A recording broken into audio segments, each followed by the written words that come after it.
नमस्कार. आजच्या तरुणांना हे माहीत नाही की आज या देशात ज्या काही समस्या आहेत त्या नेहरू आणि गांधी परिवाराची देणगी आहे, असं निशिकांत दुबे भाजप खासदार म्हणतात.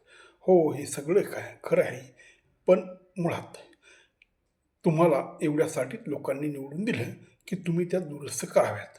मग तुम्हाला दुरुस्त करायला काय हरकत आहे? कशासाठी नेहमी नेहमी 12 वर्ष हेच रणगाणं गाता.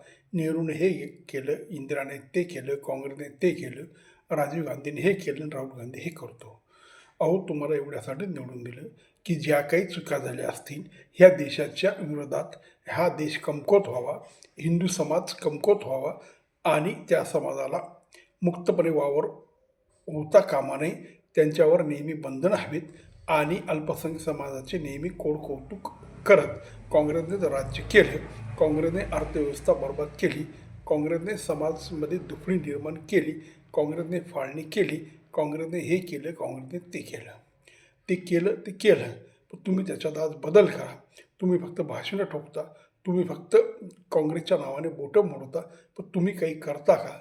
समाजाला ते दाखवता का? हे फार महत्त्वाचं आहे. तेव्हा निशिकांत दुबे साहेबांना आणि BJPला हे सांगणं आहे की त्यांनी याच्यात काय बदल करायचा तो बदल करावा आणि मागच्या गोष्टी उकरून काढून उगीच राजकारणामध्ये विनाकारण हा भेद आणि अशा पद्धतीची दुफळी निर्माण करू नये. तुम्ही उत्तम काम करा, लोक तुम्हाला पुन्हा निवडून देतील.